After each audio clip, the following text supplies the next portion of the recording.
Vamos pues a meditar en la palabra de Dios. Vamos a continuar hoy con este breve estudio, con este breve curso de mayordomía cristiana que el Ministerio de Educación de nuestra iglesia programó para que lo veamos en los cultos de noviembre.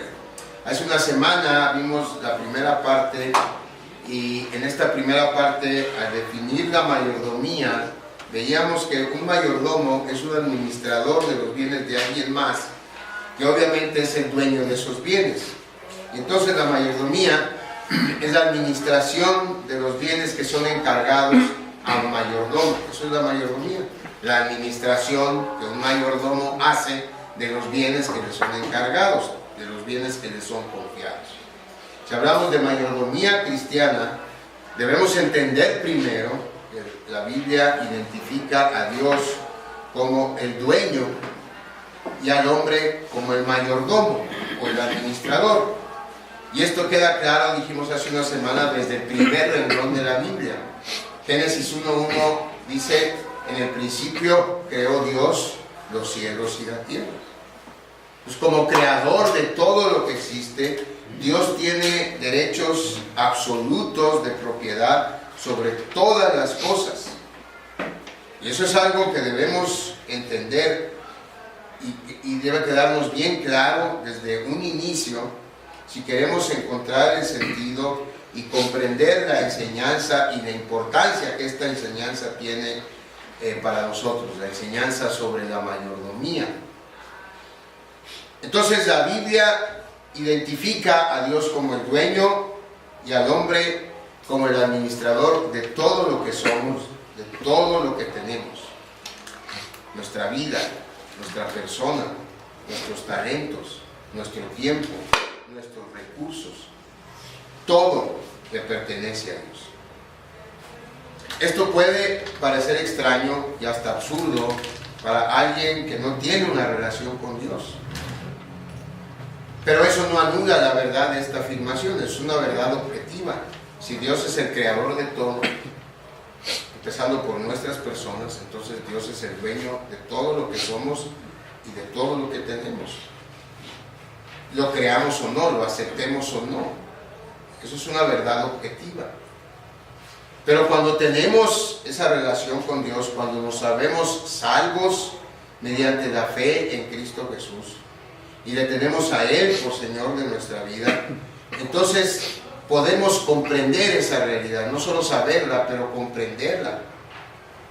Lo que somos y lo que tenemos, empezando con nuestra más preciosa posesión, que es nuestra salvación, se lo debemos a la gracia de Dios. Y asimismo todo lo demás, nuestra vida, nuestra persona, nuestros talentos, nuestro tiempo, nuestros recursos.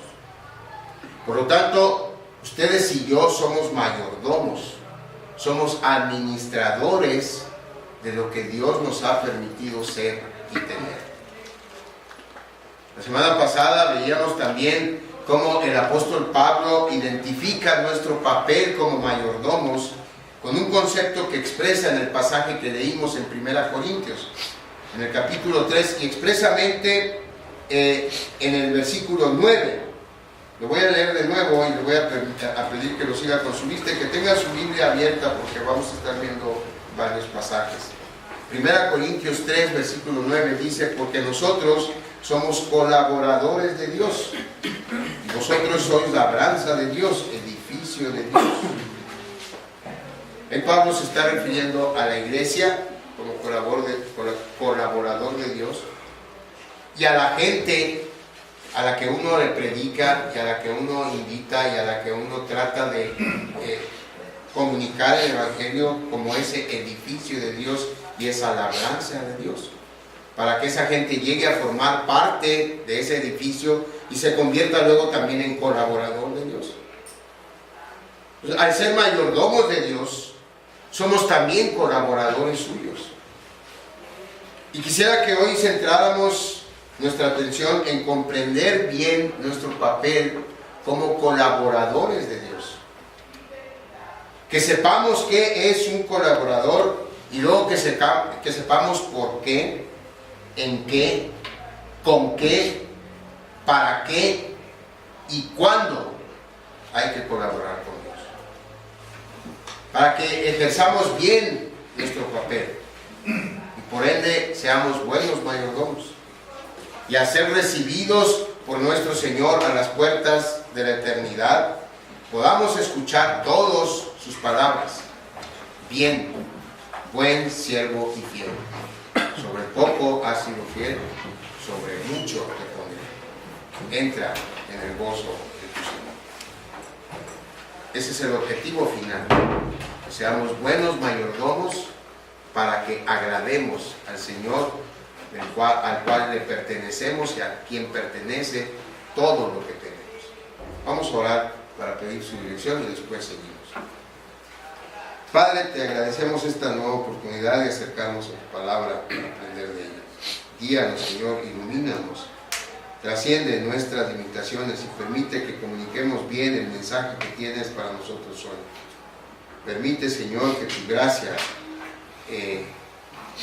haga que tu iglesia pueda recibir este mensaje como de parte tuya, que lo vea como una bendición para su vida, como parte de su edificación como cristianos, y que todo sirva, Señor, para darte honra y gloria solamente a ti. En Jesucristo, nuestro amado Señor y Salvador, oramos y te damos las gracias. Amén. Amén. Los cristianos somos identificados en la Biblia con diferentes nombres, nombres que describen tanto nuestro ser como nuestro hacer. Los primeros muestran nuestra identidad, los segundos nuestra responsabilidad.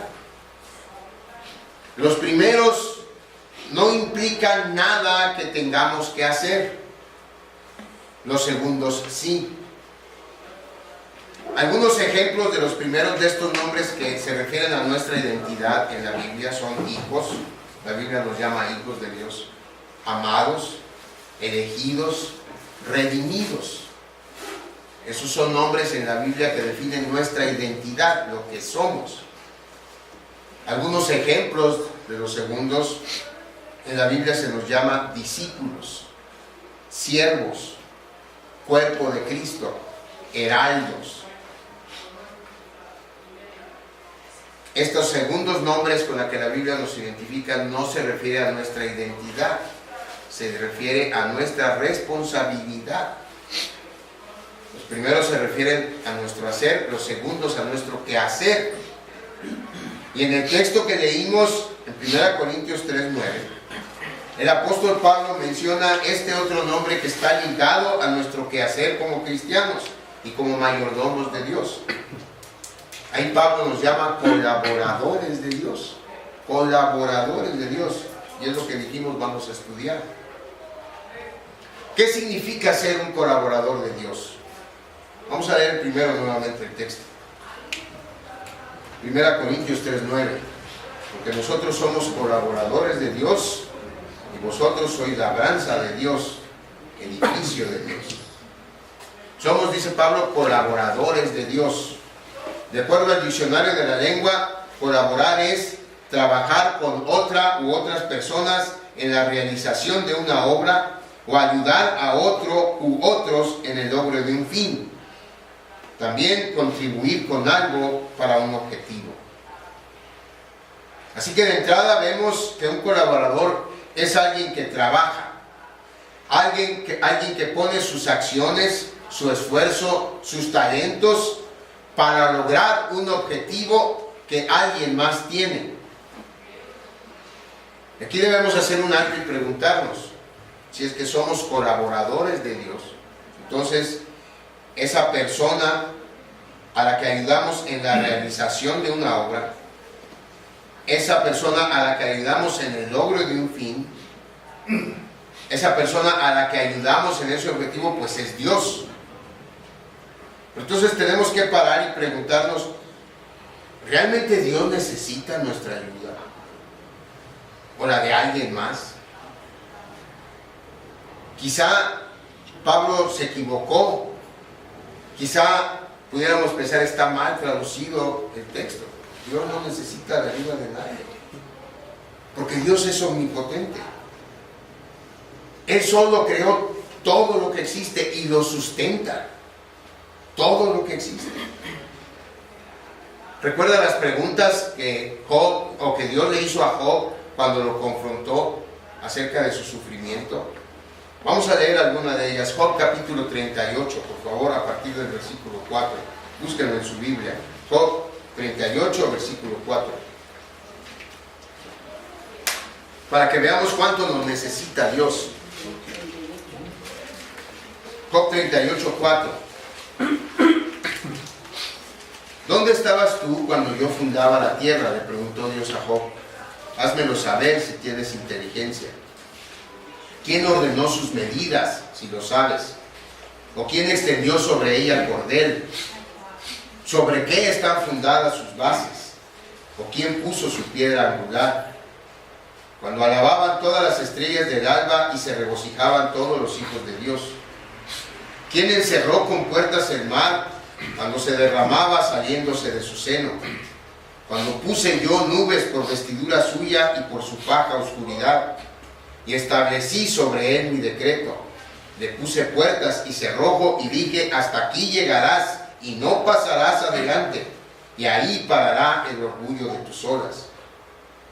¿Has mandado tú a la mañana en tus días? Y esas son solo algunas de las preguntas que Dios le hace a Job, y todas ellas son preguntas retóricas, es decir, preguntas que se contestan solas. Y por ellas sabemos de cierto que si alguien no necesita ayuda para hacer algo, ese es Dios. Y entonces, eso nos lleva a una pregunta más. ¿Por qué somos colaboradores de Dios? ¿Por qué Dios nos llama a ser colaboradores suyos? Es decir, Dios no necesita ninguna ayuda, entonces ¿por qué nos llama así, colaboradores de Dios? Y la respuesta es por deferencia, por amabilidad, por el amor de Dios a Cristo su Hijo, porque Cristo dijo que nosotros somos los miembros de su cuerpo, somos sus labios, somos sus manos, somos sus pies. Cristo obra hoy en el mundo a través de nosotros. Así quiso Cristo que Él se manifestara en el mundo después que Él se fue a prepararnos un lugar. Y el Padre ama a su Hijo y honra a su Hijo. Y entonces por eso Él permite que seamos colaboradores suyos. Es una concesión. Es como cuando nuestros hijos nos piden ayudarnos a mover los muebles. ¿Realmente nos pueden ayudar? Realmente si Ian le dice a Andrés, papá, déjame ayudarte a mover el mueble, ¿qué tanta fuerza puede tener Ian? Y sin embargo, el niño quiere ayudar, lo deja que lo ayude. Les conté alguna vez de él y mi nieta, cuando estaba más pequeña, que tenía 5 años, y la induje al vicio del café. Y veía que estaba haciendo yo el café y me decía, abuelito, ¿te ayudo a hacer café? Y yo decía, bueno, sí, hija, ayúdame. ¿Por qué era mi gesto? Porque ya sabía que ella lo iba a tirar. O sea, yo, no les voy a decir mi receta porque es secreta, pero hay una parte del café que yo hago y que si no lo haces bien se te tira el café. Entonces ella quería hacer eso. Y yo decía, lo va a tirar, pero ¿cómo le decía que no? Si ella me quería ayudar. Bueno, está bien, hija, ayúdame pues a hacer el café. A veces cuando me decía, va a hacer café, y no tenía así como que mucha paciencia, no, y ahora no voy a hacer café, porque tuviera ganas de hacer café. Ya sabía que me iba a tardar más en hacerlo si ella me ayudaba. Pero era una concesión por el amor a ella. Eso es lo mismo que hace Dios. Él no necesita nuestra colaboración, pero nos deja ayudarle. No es que Dios necesite nuestra colaboración, es que Él quiere que nos sintamos útiles como miembros del cuerpo de su Hijo, y por eso nos invita a ser colaboradores suyos. Pero no en cualquier cosa, no en un proyecto cualquiera. Dios no nos está invitando a hacer café. No es un proyecto cualquiera. Proyectos hay muchos. Hay proyectos que son particulares de cada quien. Por ejemplo, si usted va a remodelar su casa, o las arterias de nuestra ciudad, o la certificación de una empresa en calidad. Esos son proyectos particulares de cada quien.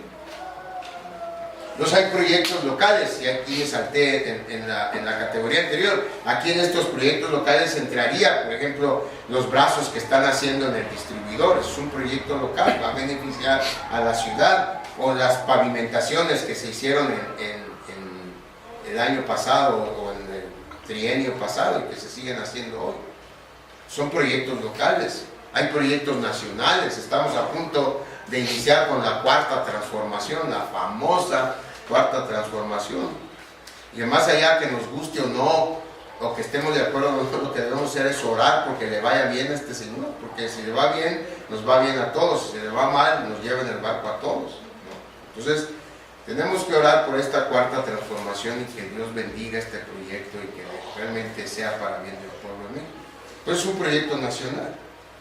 Y hay proyectos mundiales también. Esa lucha que hay contra el calentamiento global es algo que a todos nos debe preocupar.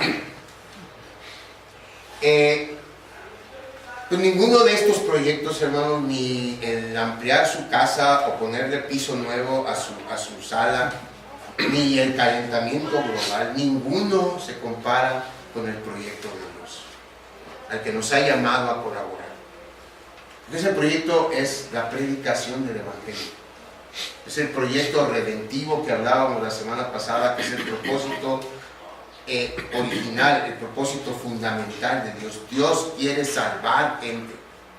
Dios quiere evitar que más personas se sigan muriendo sin Cristo, sin Dios y sin esperanza, porque la gente que vive sin Cristo, sin Dios y sin esperanza no va a un mejor lugar. Y lo veíamos la semana pasada.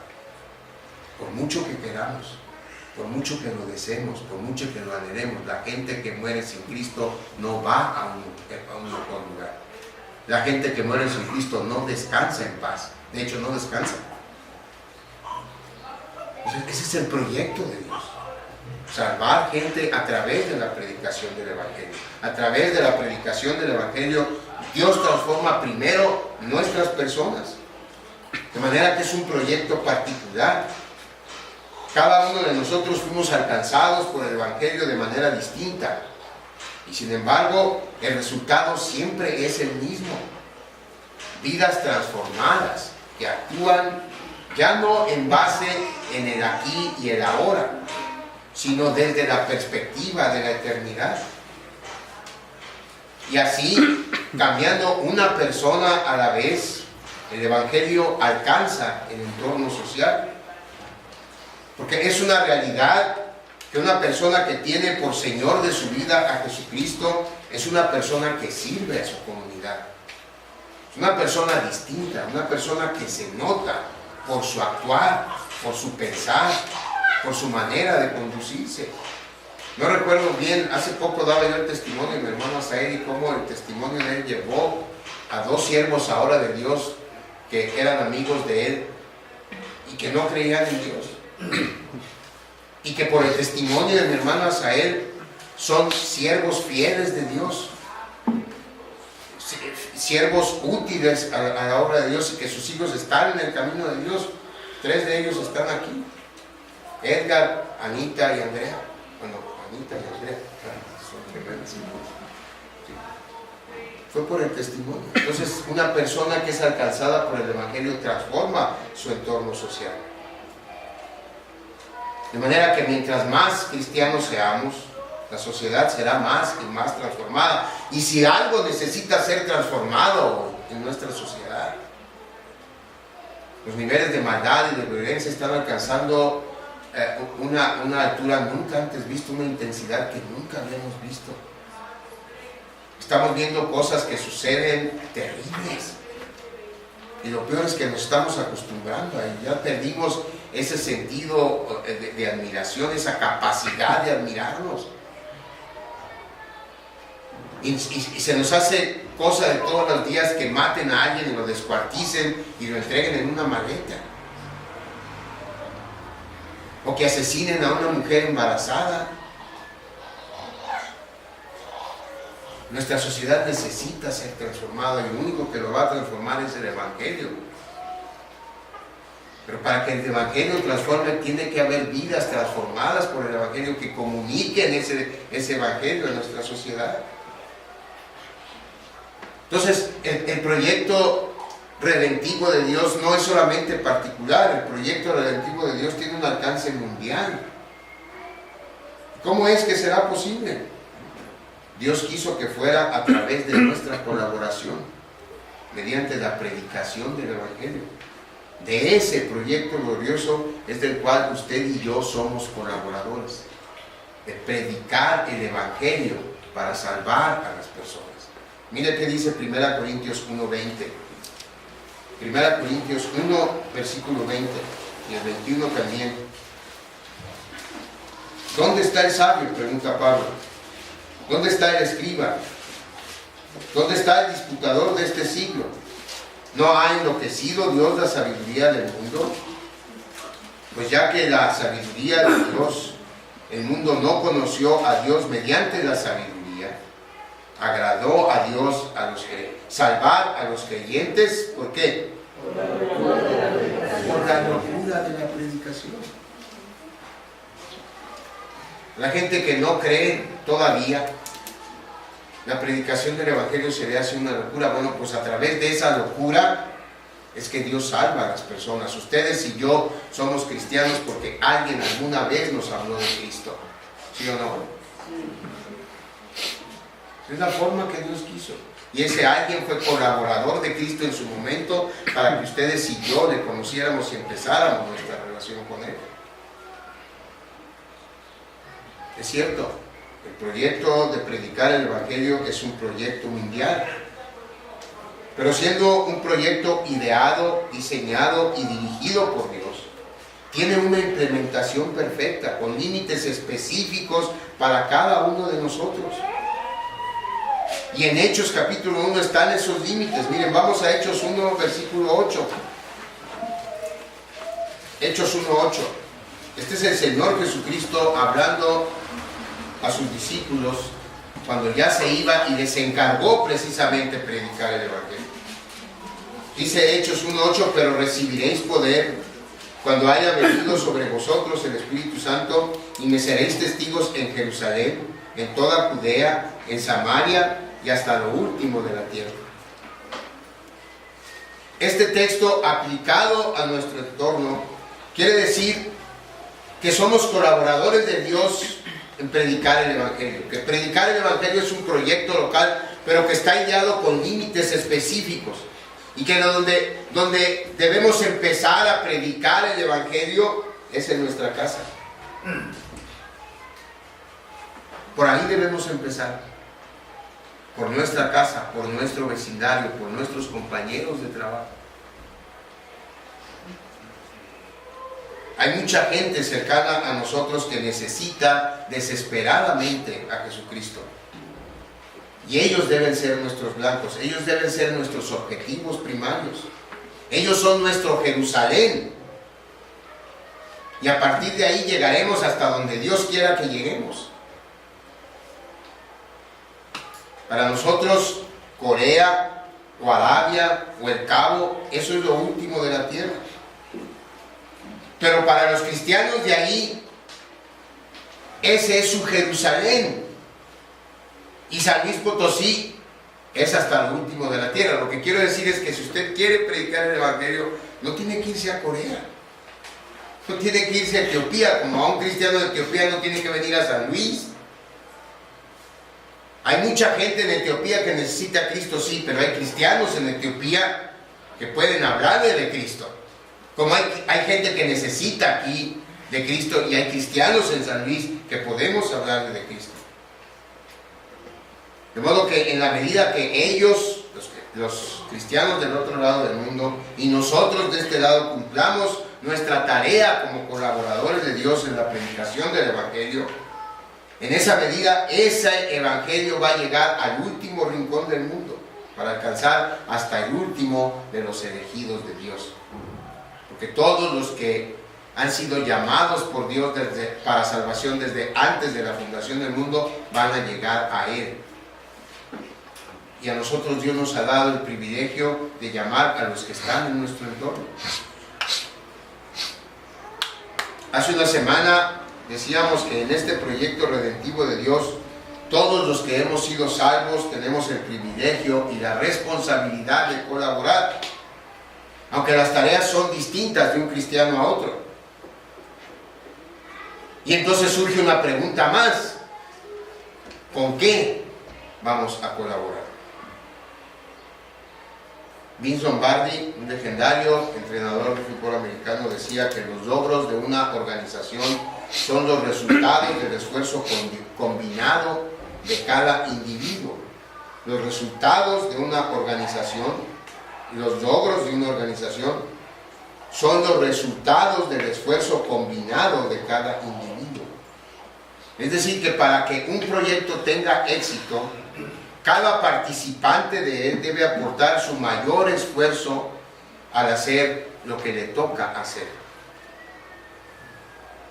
Aplicada esa filosofía al proyecto de expandir el Evangelio, quiere decir que no todos somos predicadores, no todos somos maestros, no todos somos misioneros, pero todos podemos y debemos aportar si queremos ser buenos colaboradores de Dios. ¿Con qué vamos a colaborar, hermanos, en este proyecto? Con nuestra vida entera, nuestros dones, nuestros talentos, nuestras habilidades, nuestro tiempo, con nuestros bienes materiales también, con nuestra casa, con el equipo de nuestra casa, con nuestro automóvil, con nuestro dinero a través del diezmo y las ofrendas. Todo ello nos lo ha dado el Señor para nuestro propio beneficio, pero también para el beneficio de los demás y muy particularmente para apoyar el ministerio de la Iglesia cristiana. Recordemos que Dios es el dueño de todo por derecho de creación. Es nuestro dueño y es el dueño de nuestra familia, es el dueño de nuestros hijos, es el dueño de nuestra casa, es el dueño de nuestros bienes y sí, también es el dueño de nuestro dinero. Así que Él lleva adelante su proyecto usando lo que tiene y es suyo completamente. Dios no le pide prestado a nadie. Cuando se trata de dar, no pensemos que el diezmo le pertenece a Dios, hermanos, porque eso es un error. El diezmo no le pertenece a Dios. La verdad es que todo le pertenece a Dios. Todo el dinero que tenemos le pertenece a Dios. Él nos muestra el amor grande que nos tiene poniendo a nuestra disposición 9 tantos de los 10 que nos da, el 90%. Solo pidiéndonos que aportemos para su proyecto el 10% de lo que le pertenece. Cómo reaccionemos a esta instrucción depende de cada uno de nosotros. Pero es claro que colaborar con Dios es una de las características de un hijo de Dios. Y que así también evidenciamos nuestro amor a Él y a lo que su Hijo ha hecho por nosotros. ¿Qué hizo Cristo por nosotros? Usted puede decir, ¿y qué hizo Cristo por nosotros? Vamos a 2 Corintios 8:9.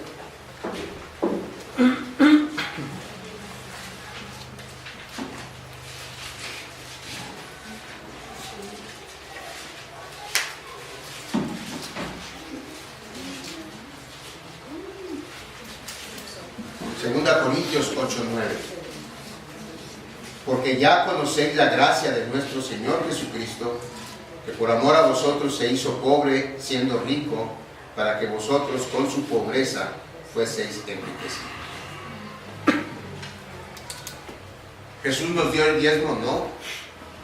Jesús dio su 100% por nosotros.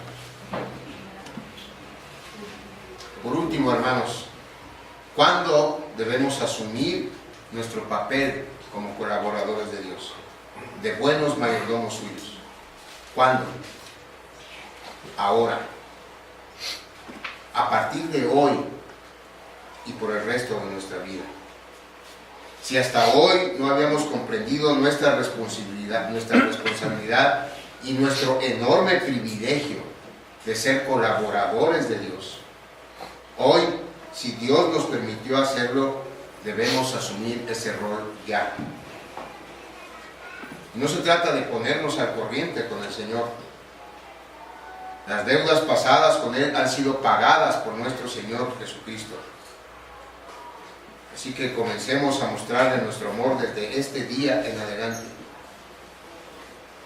Ahora hay más necesidad del Evangelio como nunca antes ha habido. Simple y sencillamente porque somos más.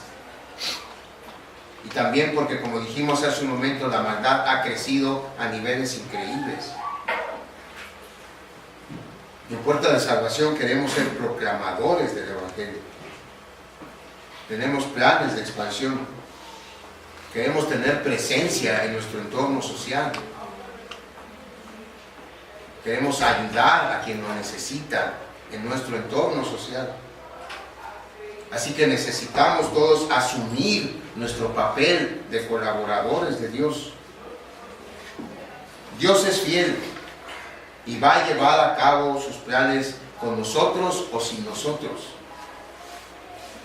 Pero qué mejor que si hemos recibido todo de su mano, mostremos nuestro amor a Él siendo colaboradores suyos en el proyecto de salvar a este mundo que tanto lo necesita. Una última pregunta. ¿Para qué somos colaboradores de Dios? La respuesta es para darle gloria. La respuesta a la primera pregunta del catecismo, ¿cuál es el fin principal del hombre? Es que ese fin es glorificar a Dios y gozar de Él para siempre. Como nuestro Creador, Dios puede reclamar lo que le pertenece por ese solo hecho.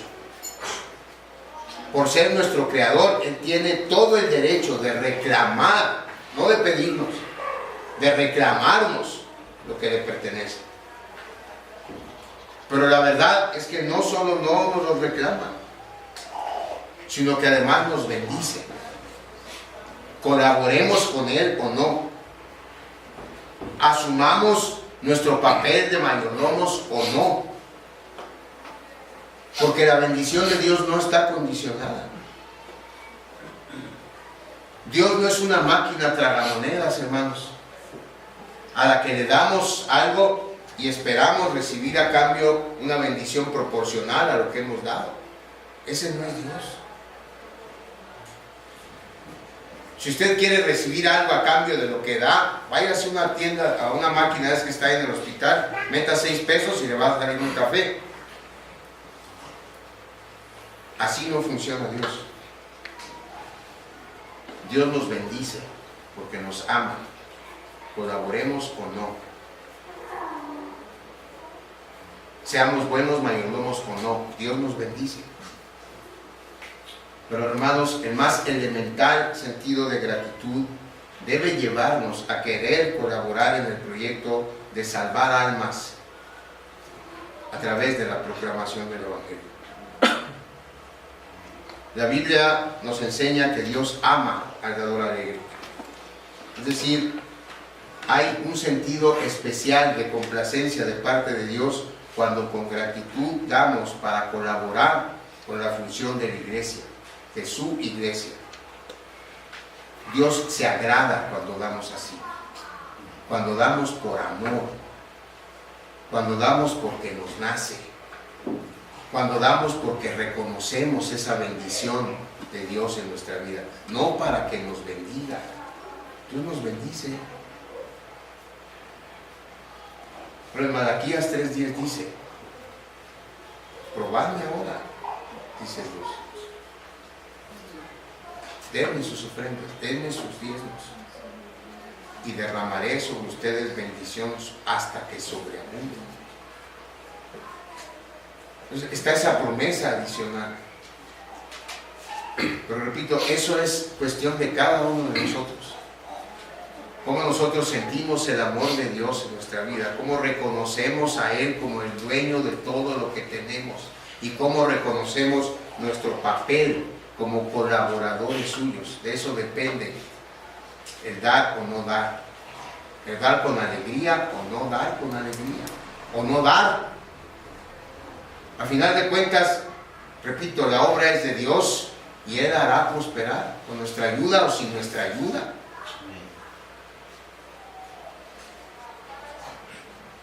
Pero Dios se agrada cuando damos así. Dios, dice la Biblia, ama al dador alegre. Yo recuerdo una vez, cuando mi papá, después de que salí de prisión y estuve viviendo yo aquí con él, no me reclamó, pero me dijo, oye, hijo, pues, fíjate que esa vez yo necesitaba algo y tú no me dijiste que tú lo puedas hacer.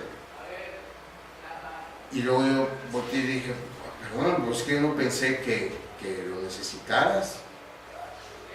Dice, no, pero antes tú me dabas y no me preguntabas. Y no necesitaba, antes cuando me dabas y me regalabas cosas no necesitaba, tú me lo dabas y no necesitaba tampoco. Lo que se me hizo feo, dices que ahora ni siquiera me preguntaste. Me dolió mucho.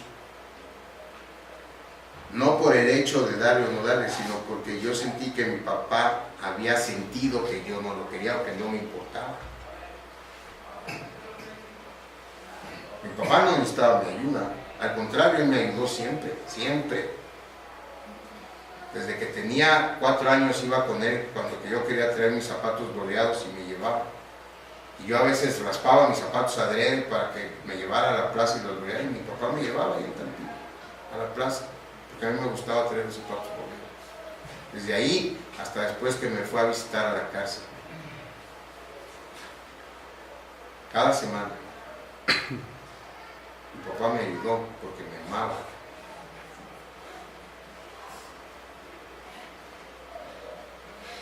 Y si yo esa vez que no me di cuenta y le fallé, mi papá me dejó de amar, ¿no? Mi papá me dejó de ayudar, no, hasta el último día. Él me ayudó a mí y a mi familia porque me amaba. Y lo único que él quería, pues, es que yo le mostrara que yo también me amaba. Es lo mismo con Dios. Dios no lo va a dejar de bendecir. No piense eso ni por un instante. ¿Qué tanto amamos a Dios? ¿Qué tanto estamos dispuestos a colaborar en ese proyecto que Él tiene? Entonces la pregunta final es, ¿cómo se considera usted? ¿Cómo nos consideramos? ¿Qué porcentaje de nuestros talentos, de nuestro tiempo y de nuestros bienes materiales estamos dispuestos a poner a su disposición para que Él lleve a cabo su proyecto? ¿Nos consideramos un dador alegre o no? Es un examen que cada uno de nosotros debe hacerse de manera personal. Y lo único que hay que orar es que Dios nos ayude a ser fieles. No por otra cosa. No por otra cosa, sino por amor y gratitud a su infinito amor y a su infinita compasión por cada uno de nosotros. Vamos a orar. Padre, gracias por tu palabra.